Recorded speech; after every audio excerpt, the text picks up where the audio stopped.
ini. Jadi yang titik-titik hitam itu tadi gempa bumi yang terjadi ya. Itu gempa bumi yang terjadi itu ya. Itu kan kelihatan. Oh, retakannya seperti ini retakannya. Dari mana itu? Sebenarnya dari plotting gempa bumi yang terjadi. Ya. Satu gempa bumi di titik I.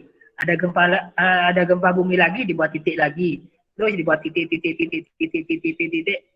Akhirnya terbentuklah gambar seperti ini. Gambar seperti ini. Kemudian disimpulkan, oh bumi itu ternyata kulitnya seperti kulit telur yang retak. Gitu. Seperti kulit telur yang retak. Ini ada lempeng-lempeng di bumi itu, ada lempeng-lempeng.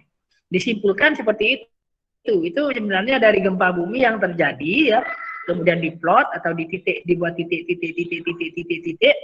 Akhirnya terbentuklah gambar seperti ini. Dari gambar seperti ini, kemudian dibuatlah kesimpulan ya. Kesimpulan, oh gempa bumi yang paling banyak terjadi adalah di daerah sini, di daerah batas antar lempeng ini. Kalau di dalam lempeng ada gempa buminya ada, tapi nggak banyak. Hanya mungkin sekitar 10% mungkin ini. Kalau di daerah itu, di daerah luar itu atau di daerah antar lempeng bersebelahan dengan tetangganya, ini yang paling banyak ini. Berarti nanti kalau ada gempa bumi lagi, ya kemungkinan besar di daerah sini lagi, kemungkinan besar. Nah, seperti itu ya. Paham kira-kira ya? Paham kira-kira. Jadi itu apa namanya? Dari situlah akhirnya terlahir teori terjadinya gempa bumi tentang atau disebut dengan plate tektonik atau lempeng tektonik, lempeng gempa. Tektonik kan gempa ya. Plate itu berarti lempeng. Plat atau lempeng. Oke, next.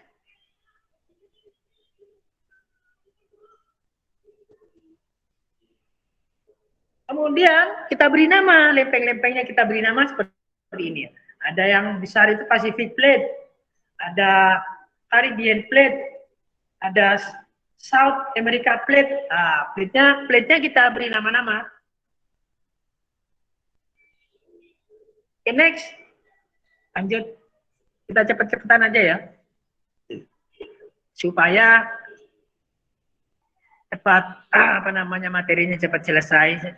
Misalkan kita di akhir perkuliahan nanti kita masih ada waktu, kita bisa ke contoh-contoh. Nah, ini kemudian bagaimana kalau di Indonesia? Kalau di Indonesia batas antar lempeng itu seperti itu gambarnya. Di pantai sebelah selatan, pantai bawah itu kan, pantai bawah. Pantai sebelah selatan itu kira-kira ada batas lempeng di situ. Kemudian di Pulau Sulawesi, itu ada batas lempeng. Kemudian di Irian juga ada. Jadi nanti kalau ada gempa bumi kira-kira di daerah situ. Itu menurut teori lempeng atau plat tektonik plate. Kira-kira nanti terjadinya ya di situ.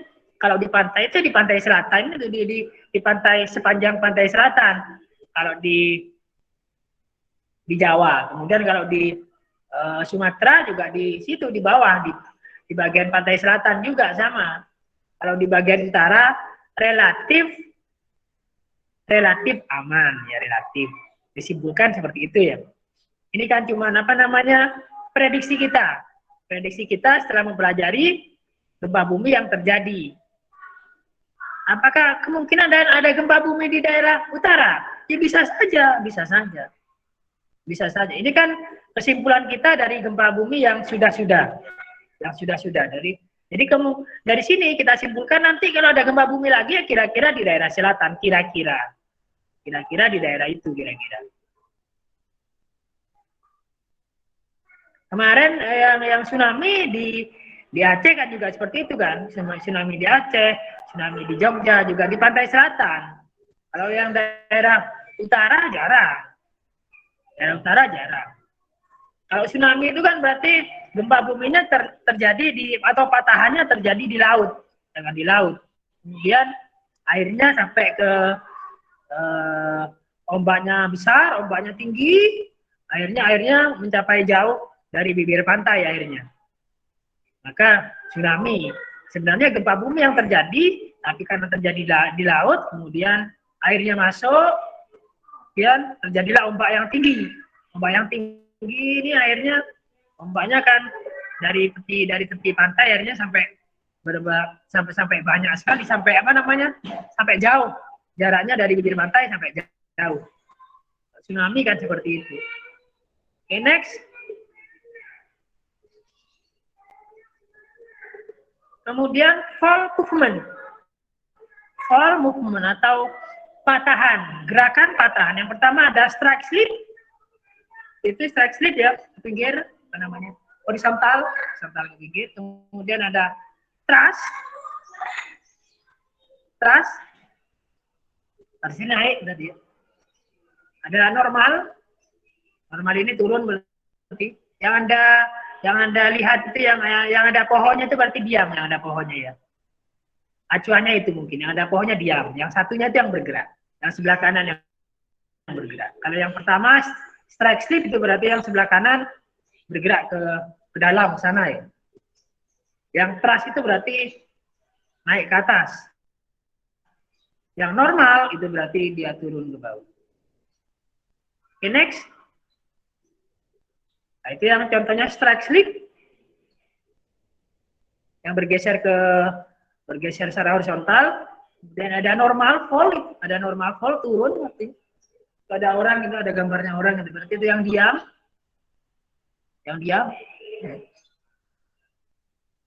Bukan pas ada orang itu ada gempa bumi, bukan ya. Orangnya itu datang setelah gempa bumi terjadi itu ya. Okay, next. Nah, ini ada thrust. Patahan di situ ya, dan di situ ada itu. Sampai besar lubangnya sampai besar gitu. Berarti kan tertarik juga itu kan. Tertarik, kalau thrust tadi naik ya, tertarik dan naik. Yang ada orangnya itu yang diam gitu. Yang satunya yang sebelah kiri itu kan naik. Kemudian ada tertarik, makanya ada jarak. Ada ada lubang airnya. Kalau tertekan airnya kan nggak ada lubang ya. Next.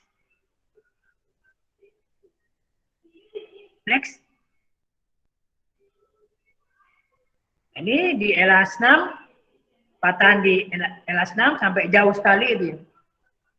Sampai jauh sekali.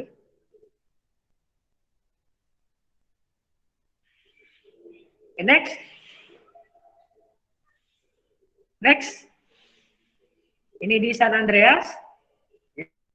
Ya, di San Andreas. Ada patahan di San Andreas. San Andreas Fall atau patahan di San Andreas. Bayangkan misalkan pas patahan itu ada bangunannya, gimana itu? Bangunannya ikut pedot ya. Karena gaya gempa bumi pas patahan itu akan sangat besar sekali kalau pas di situ. Bangunannya kena masih di situ ya. Gempa bumi yang kita masukkan sebagai gaya kan cuma berapa persennya? 12%-nya masih ada. Jadi kalau ada gempa bumi sebenarnya seharusnya bangunan kita roboh. Okay, next.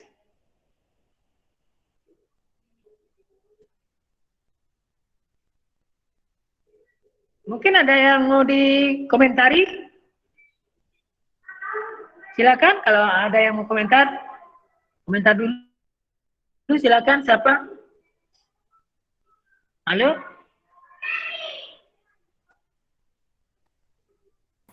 Sudah cukup jelas, Pak. Jelas ya.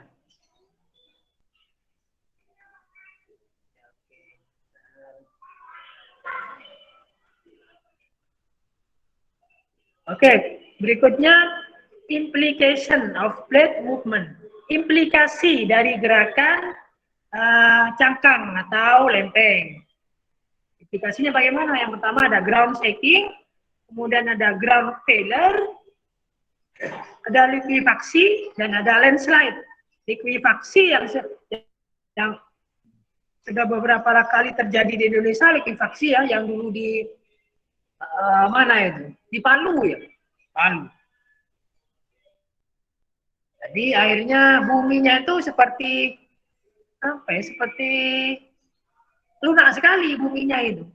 Buminya yang tanah yang jelas-jelas apa namanya keras tanahnya.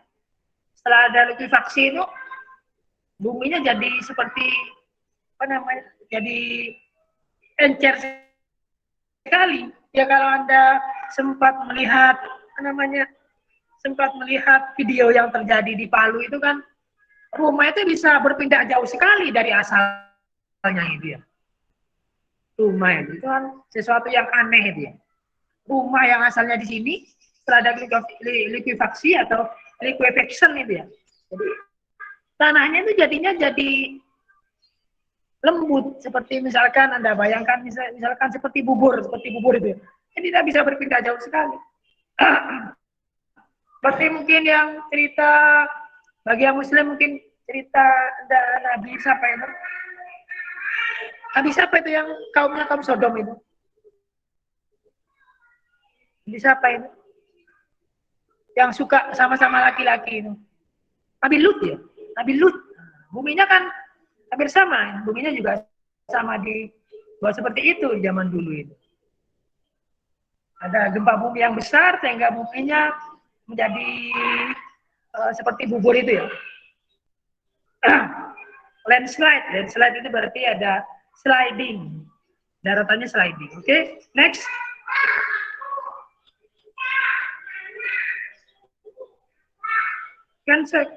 Konsekuensi atau konsekuensinya bagaimana? Pertama, human loss atau hilangnya manusia. Pertama, kematian, kemudian injury atau terluka sehingga harus dirawat di rumah sakit. Kemudian ada illness, sakit ya, sakit ringan mungkin ya. Yang paling berat ya mati sampai death, mati udah. Kemudian structural damage, houses, building, kerusakan pada struktur rumah-rumah, kemudian bangunan rusak bangunannya karena ada gempa bumi. Kemudian infrastructure damage, highways, bridges, plumbing, irrigation, harbor, telecommunication, electricity, semuanya rusak ya. Kalau ada gempa bumi yang besar, infrastruktur kita akan rusak. Apa namanya jalan tol, jalan-jalan layang, kemudian jembatannya juga akan rusak. Kemudian perpipaan, irigasi, pelabuhan, dan saluran-saluran listrik, saluran telepon bisa mati. Kalau sekarang teleponnya kan pakai ini ya, pakai apa namanya gelombang elektromagnetik. Kalau zaman dulu kan pakai kabel itu ya juga mati. Zaman sekarang kurang tahu kalau ada gempa bumi mungkin masih bisa karena kita pakai gelombang elektromagnetik. Yang jelas air, kemudian listrik itu ya mati biasanya karena air di sini kan kalau di perkotaan kan semuanya PDAM ya kan pedot, plumbingnya kan pedot ya. Plumbingnya pedot atau apa namanya pedot itu bahasa Indonesia apa pedot itu putus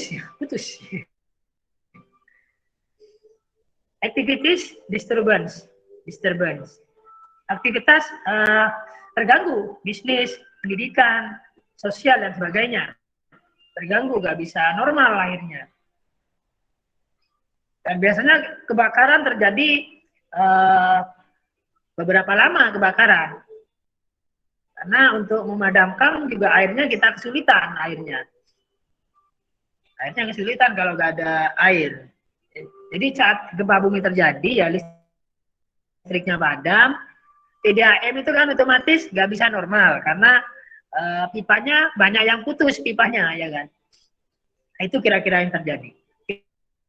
Next.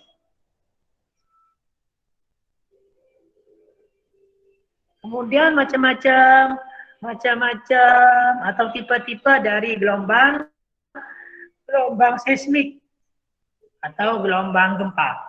Ini kita apa namanya mengetahui aja di sini ya, kita nggak sampai dalam mungkin insya Allah enggak.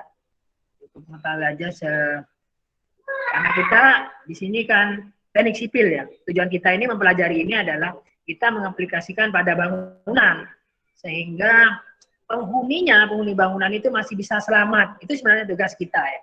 Kita di sini nggak mempelajari geologi, nggak sampai ke dalam sekali, nggak.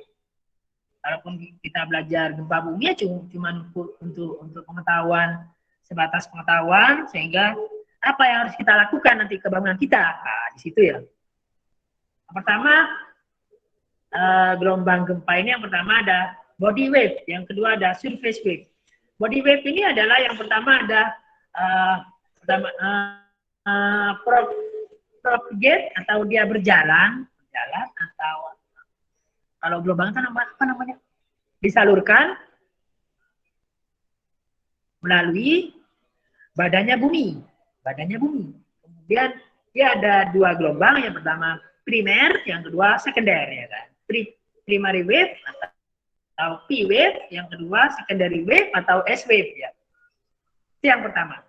Ada gelombang primer dan ada gelombang sekunder. Itu yang body wave atau gelombang yang mengalir atau apa namanya, dihantarkan melalui badannya bumi. Yang kedua ada surface wave, propagate at the ground surface, travel more slowly than body wave.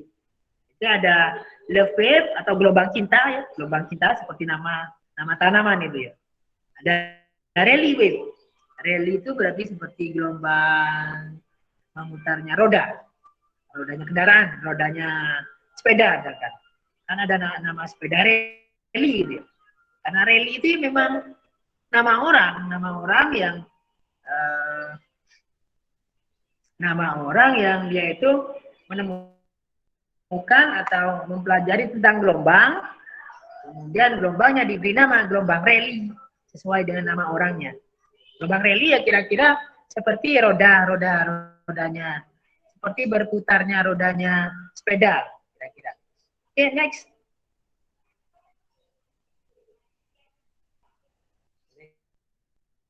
P-wave ya.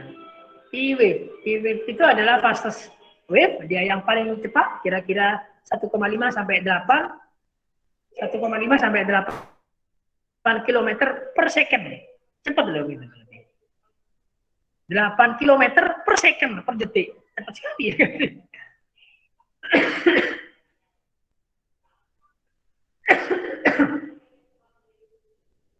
Kalau yang paling cepat kan cahaya ya. 380.000 meter ya per detik. Travel through both solid rock and liquid material. Dia itu bisa berjalan melalui batuan yang padat dan melalui liquid atau cairan. Cairan juga bisa. Kemudian exert, pull and force. Pull and force. Pull itu apa namanya? Pull and push. Pull and push. Pull itu tarik. Push itu tekan, tarik. The motion of the P wave is the same as the sound wave is in that as it spread out. Alternately pushes, compression and pull delays the rock. Jadi dia itu menekan dan menarik ada batuan, Jadi di gambarnya itu bisa terlihat gambarnya ya. Di gambarnya itu Anda lihat kotak-kotaknya itu ya, kotak-kotaknya ya. Satu kotak penuh itu kan satu sel misalkan ya. Satu sel. Kan ada kotak yang mengkeret dia, kotak yang tambah kecil. Itu berarti dia tertekan. Kemudian kotak yang besar itu dia tertarik. Nah, kotak yang mengkeret itu berarti tertekan, tertarik. Nah itu. Ya betul, yang itu ya. Itu jadi dia nggak bergelombang, apa namanya? Getarannya nggak berbentuk gelombang seperti ombak, enggak dia. Karena dia menekan, narik, narik. Nah, seperti itu. Kan narik. Akhirnya mungkin kalau kita lihat kasat mata nggak kelihatan karena dia tertekan dan tertarik. Can be heard by animal, felt as slightly vibration by human. Dia tuh bisa didengar oleh binatang, tapi oleh manusia dia tuh dirasakan oleh slightly itu berarti ringan atau hampir nggak terasa oleh manusia. Hampir nggak terasa oleh manusia. Okay, next.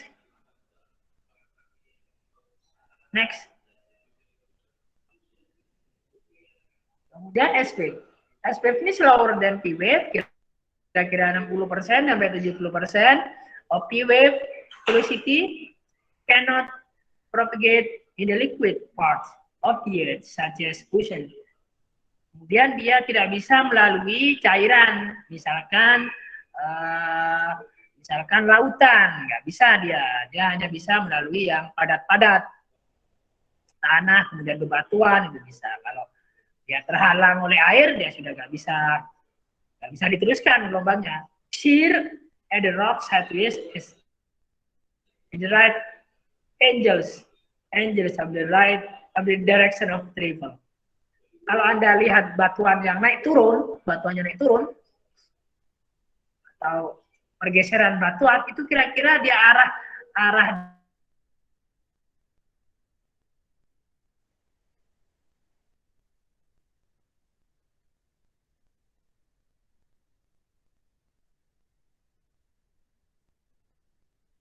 dari gelombang.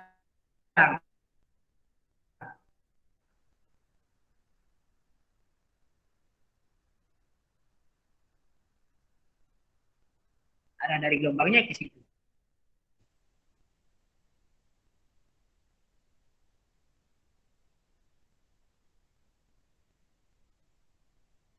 Arah dari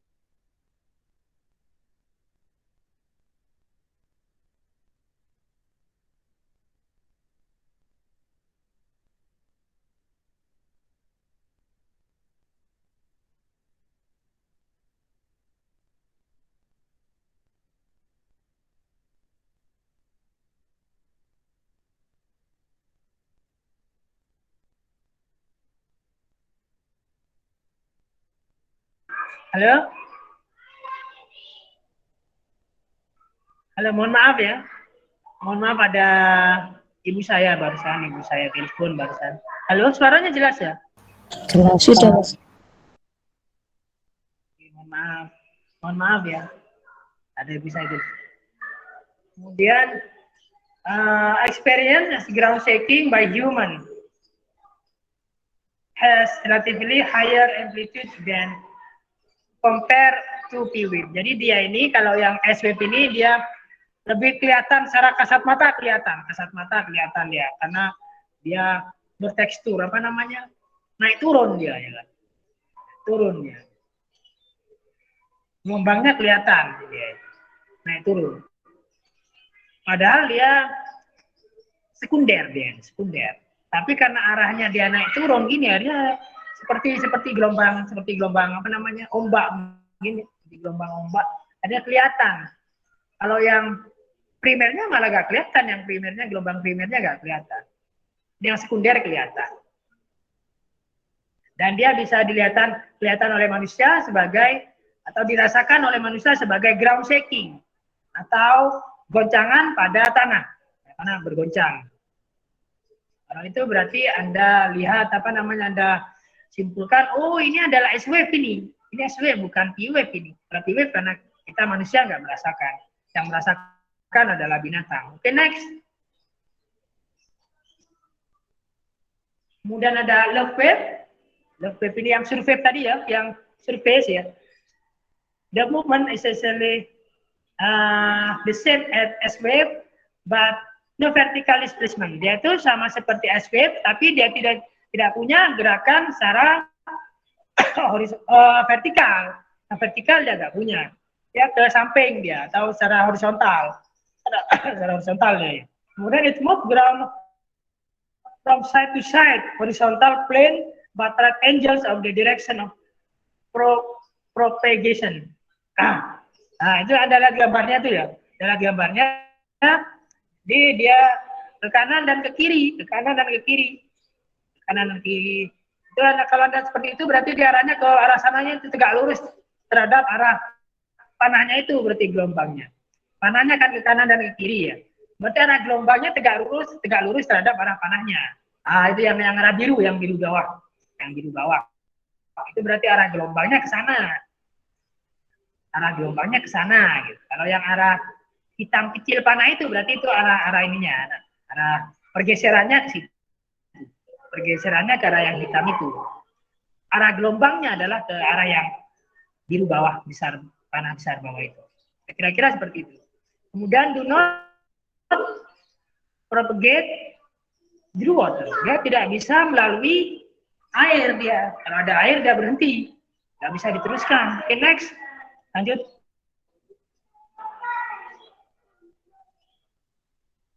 Kemudian rally. Nah, rally ini seperti Anda lihat gambarnya itu ya. Seperti dia itu roda. Itu kan roda ini. Kita lihat. Berputar. Round and round. Round and round. Round and round. Berputar-putar ya.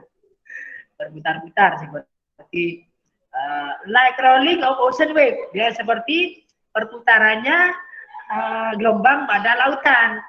The pieces of material disturbed by rally both vertical and horizontal. Dia bisa ke arah horizontal dan ke arah vertikal.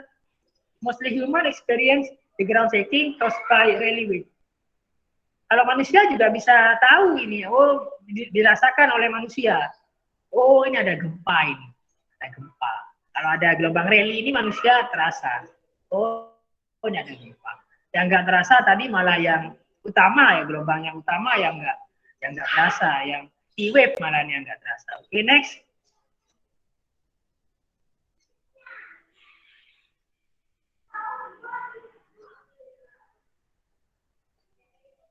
Okay, next.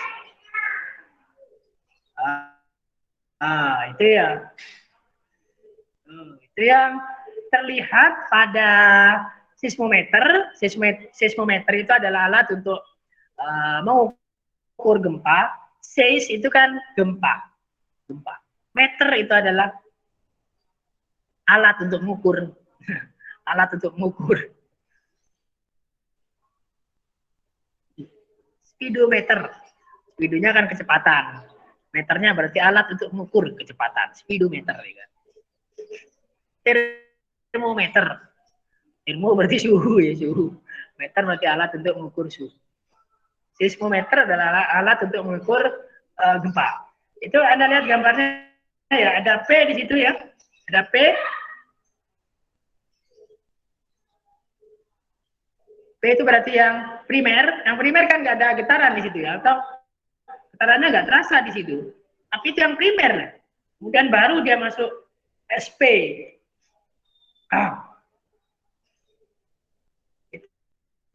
Itu yang sudah agak primer lagi, ya. Sekunder. Sekunder sudah ya. Yang SP itu kan ada getarannya itu ya. Atau apa namanya, gelombangnya sudah agak besar. Gelombangnya sudah agak besar. Kemudian di sebelahnya ada SSP lagi. SSP. Nah, itu juga SSP yang kedua itu berarti. Sekunder yang kedua dia. Second sekunder. Kemudian ada LR itu ya. Mulai terasa ada dan lagi apa namanya gelombang-gelombang yang lain. Gelombang-gelombang yang lain terasa apa namanya ininya lebih besar.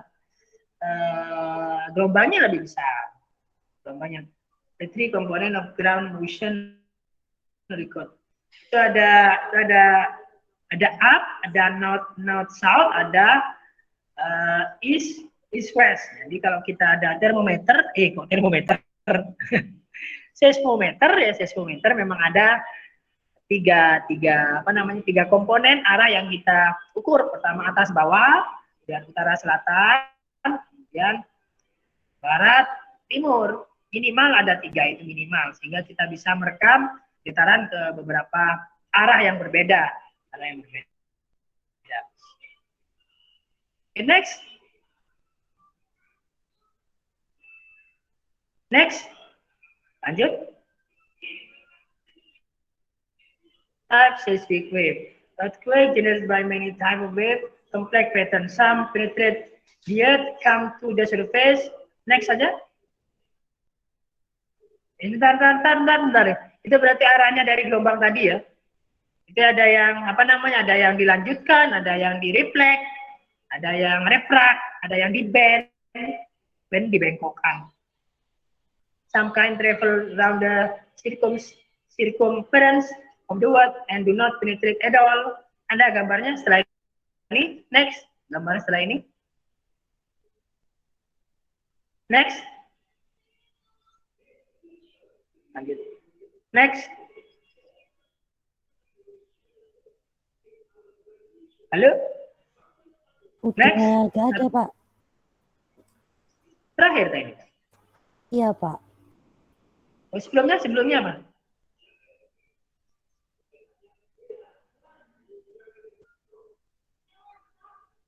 Sebelumnya nggak ada.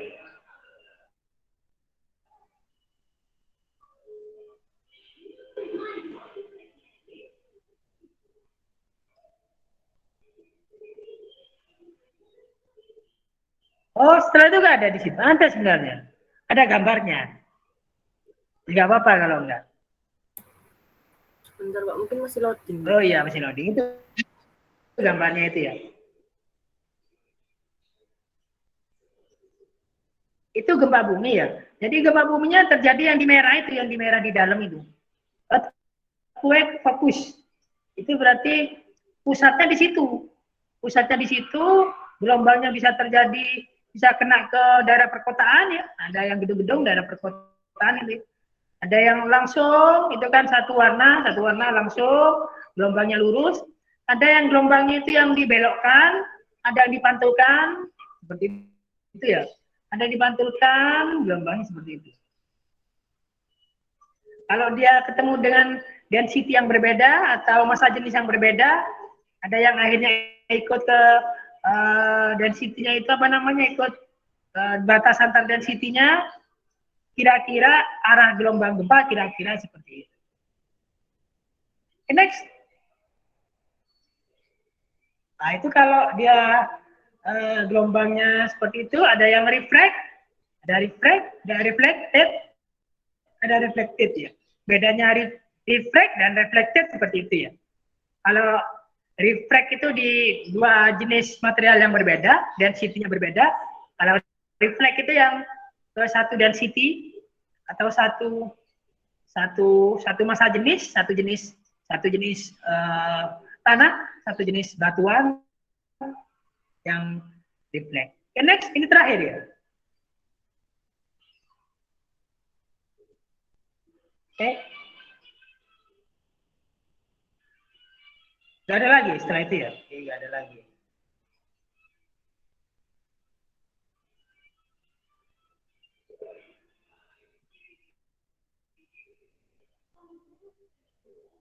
Gak ada lagi ya? Halo? Ini yang terakhir, Ya, oke. Pak. Nah, lanjut aja dulu sebentar mungkin. Lanjut ke yang pertemuan berikutnya, apa namanya? Tapi yang nomor 3. Measuring earthquake. Measuring earthquake. Ini adalah bagaimana kita mengukur gempa bumi. Gempa bumi ini, oh ini besar ini gempa buminya. Ini kecil gempa buminya. Nah, itu kan harus terukur. Harus ada ukurannya ya kan. Dalam mengukur gempa bumi itu ada beberapa ukuran. Yang pertama ada seismograf. Seismograf itu adalah gambar tentang gempa bumi ya. Gambar tentang gempa bumi. Alatnya namanya seismometer ya. Jangan terbalik, Jadi graf itu kan grafik. Graf itu gambar ya. Atau grafik. Atau yang tadi itu, gambar yang tadi itu. Itu seismograf. Seismo itu adalah gempa, graf itu grafik. Jadi gambar getaran gempa yang terjadi, seismograf. Kalau alatnya untuk merekam itu adalah seismometer. Nah, itu ya. Tapi kadang-kadang kita terbiasa berkata seismograf itu ya itu tadi ya gak apa-apa juga sebenarnya. Alatnya kadang-kadang kita ngomongnya seismograf. Ya gak apa-apa juga. Kemudian yang diukur dari gempa itu ada dua. Pertama intensitas, yang kedua adalah magnitude atau magnitudo. Kemudian ada namanya ground acceleration. Nah, ini apa namanya, gelombang gempa tadi yang terjadi, seberapa cepat ke bangunan kan tergantung dari percepatan yang terjadi di tanah. Percepatan tanah. Oke, masuk. Lanjutkan, next. Ini ya. Ini adalah ancient seismograph. Seismograph yang kuno ini. Ancient Chinese seismograph. Drop ball show compass direction epicenter. Jadi di sini ada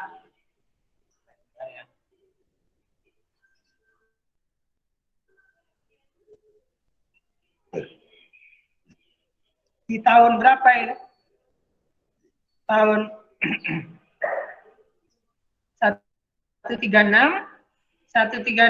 ED itu apa ED? Masehi itu ED ya? Atau sebelum Masehi itu ED? Masehi insya Allah ya. Itu ada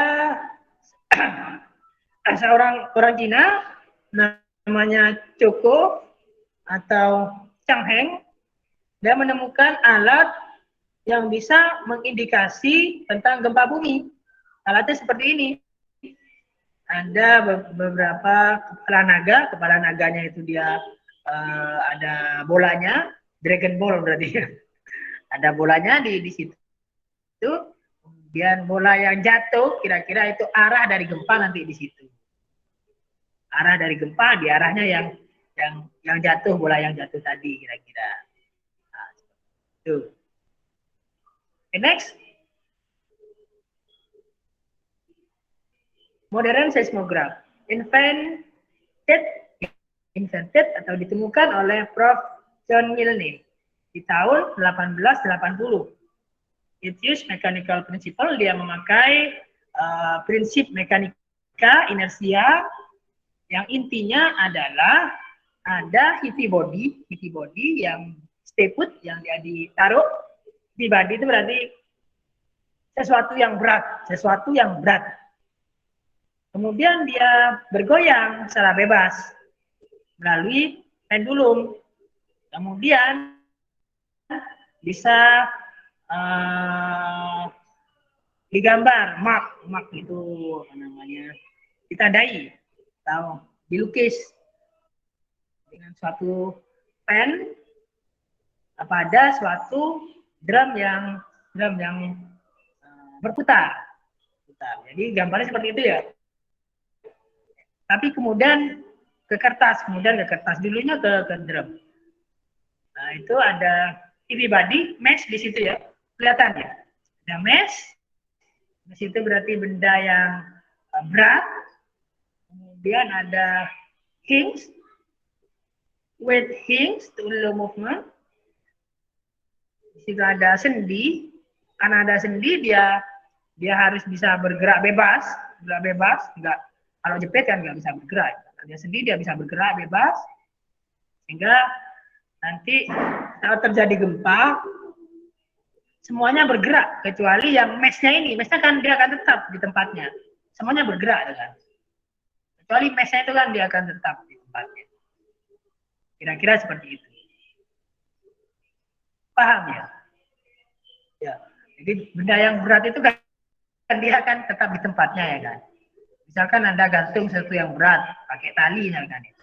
Tapi talinya ini nggak boleh menghalangi mesnya bergerak. Mesnya harus diam terus mesnya. Kalau talinya paten akhirnya kan saat sistemnya bergerak, mesnya juga ikut bergerak itu nggak boleh. Mesnya atau benda yang berat itu harus diam terus dia. Nggak boleh ikut getaran bangunannya, nggak boleh.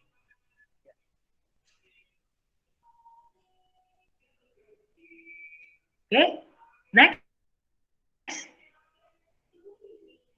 next. Itu berikutnya modern seismograph bisa pakai seperti itu, tapi intinya sama ya. Ada mesh di situ, ada sesuatu yang berat di situ, kemudian dia bisa oleh knife edge pivot itu yang menjamin bahwasanya meshnya tetap di situ. saat bangunannya bergerak, dia mesh-nya harus tetap di situ. Ada yang horizontal, ada yang vertikal itu ya. Yang horizontal mungkin dibuat dua arah, barat timur sama utara selatan, minimal ya, minimal seperti itu. Kemudian ada yang atas bawah atau vertikal. Yang vertikal itu diberi spring di situ ya, spring atau diberi pegas, sehingga mesh-nya tetap di tempatnya. Mesh itu satu yang berat, massa yang berat di situ. Misalkan baja, misalkan. Okay, next.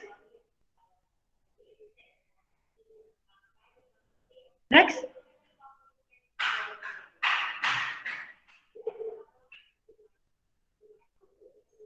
Ini yang sekarang sudah pakai seismometer yang modern seperti ini ya.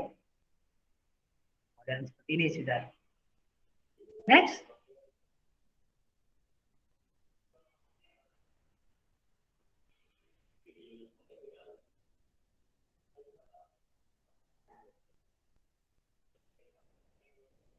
Bentar ya.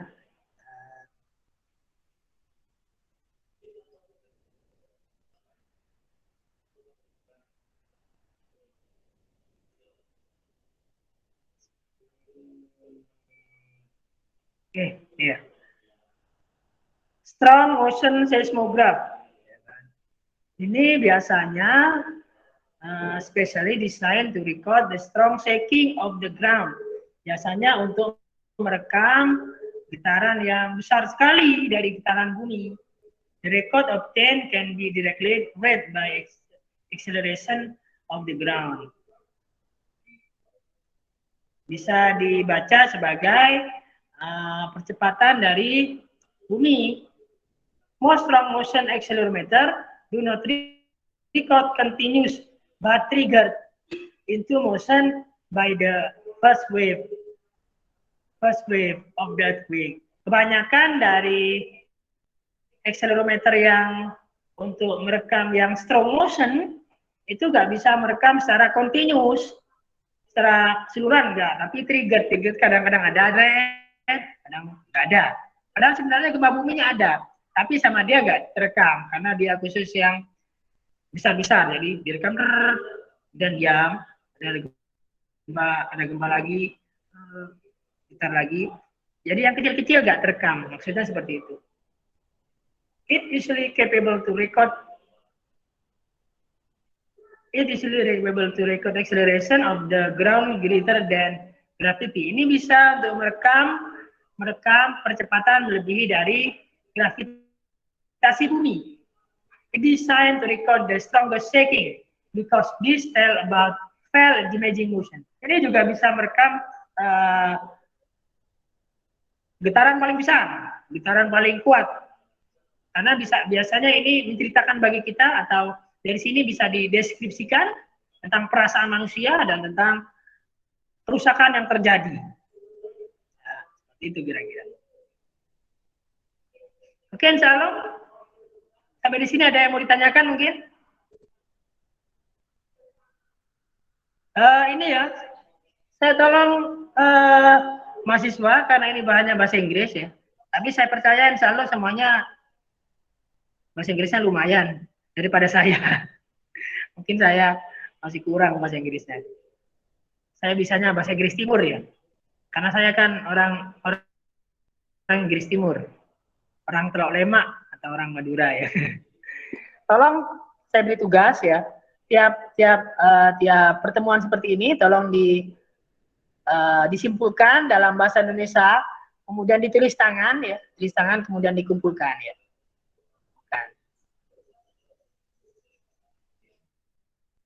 Sampai di sini mungkin ada yang mau di sharing, ada yang mau ditanyakan sampai di sini? Silakan, ini banyak yang ikut ini ya, sekitar 90-an, 90 lebih nih yang ikut. Silakan mau di sharing, ditanyakan, bisa dibuka videonya ya, kemudian suaranya dibuka, kita bisa diskusi. Silakan. Mbak Risa, ada pertanyaan Mbak Risa?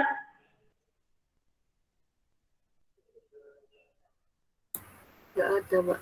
Mungkin saya bingung untuk Ya, pengerjaan tugas betonnya, Pak.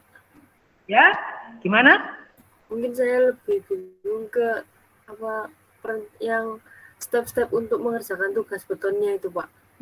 Oh, step-step untuk mengerjakan tugas beton. Iya. Itu yang pertama itu diikuti seperti beton 1 karena pertama kan Anda gambar dulu ya. Ada gambar denahnya, kemudian setelah gambar denah, Anda digambar strukturnya, kolom-kolomnya, balok-baloknya digambar. Kolom-kolom baloknya digambar, kemudian sehingga nanti terbentuk plat-platnya juga terbentuk dari rencana balok dan kolom akan nanti terbentuk plat-plat. Dari situ Anda rencanakan kira-kira ukuran baloknya berapa, ukuran kolomnya berapa. Itu namanya ukuran awal atau apa namanya itu ya? Apa namanya? Lupa namanya. Perkiraan awal, perkiraan ukuran. Hah? Apa namanya? Preliminary design. Betul. Preliminary design, betul. Saya lupa saya. Preliminary design dari bentangnya berapa, bentangnya baloknya berapa, oh nanti ukuran sekian. Dari situ baru Anda menghitung plat. Menghitung plat.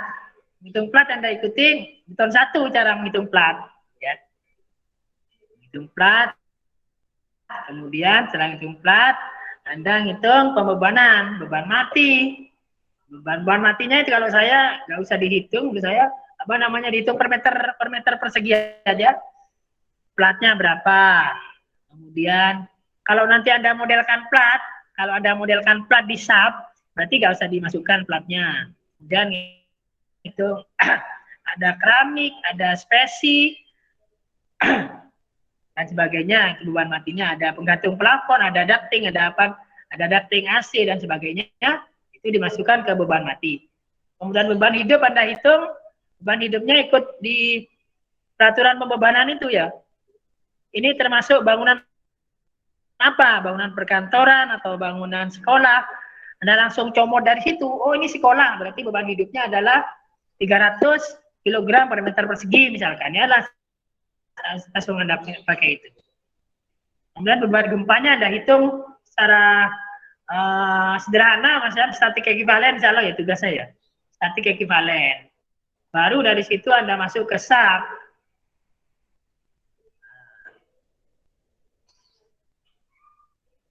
Jadi langkah di awal Anda hitung, Anda gambar dulu ya, soalnya Anda gambar dulu soalnya, kemudian baru Anda gambar denah ya, gambar denah, gambar potongan, gambar denah, gambar potongan, gambar tampak ya, tampak. Ini biasanya anak-anak sipil biasanya tampaknya terlalu sederhana biasanya ya. Jangan terlalu ngetaran nih kalau orang sipil ya. Kalau bisa juga tampaknya yang bagus lah seperti anak-anak arsitek gitu. Anda kan bisa searching tampak-tampak yang bagus, nggak bisa tiru lah. Kemudian Anda gambar denah, gambar potongan. Saya khawatirnya anak-anak ini nggak dapat teori proyeksi ya. Dapat nggak proyeksi cara menggambar potongan dari denah? Dari denah kan Anda tarik-tarik garis sehingga nanti diproyeksikan akhirnya tergambar potongan. Dari situ Anda gambar strukturnya, kolom dan balok. Kolom dan balok. Itu gambarnya Anda majukan dulu ke dosennya. Pak, gambarnya seperti ini ya. Sudah sama seperti soal. Gitu. Mungkin dosennya kan ada revisi dari dosennya. Oh, ini ruangannya seharusnya seperti ini. Ini ruangannya seharusnya seperti ini ya. Mungkin ada revisi dari dosennya. Ya. Silakan menghubungi dosennya masing-masing, nanti teknik apa namanya presentasinya asistensinya bagaimana? Apakah online, apakah offline?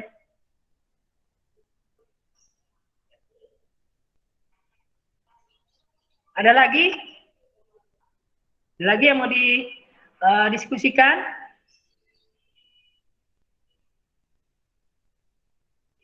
Halo? Sudah cukup sepertinya, Pak. Ya? Sudah cukup sepertinya, Pak. Udah cukup ya? Yakin, insya Allah.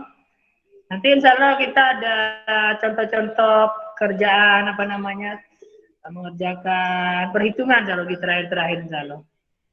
Terakhir. Ini di awal-awal kan Anda belajar tentang gempa dulu, nanti insya Allah di akhir-akhir ada contoh perhitungan insya Allah. Insya Allah itu dari saya, kurang lebihnya saya mohon maaf ya. Mudah-mudahan Allah paling manfaat dan barokah. Assalamualaikum warahmatullahi wabarakatuh. Waalaikumsalam. Terima kasih, Pak. Waalaikumsalam warahmatullahi wabarakatuh. Jangan lupa absennya ya, Rek.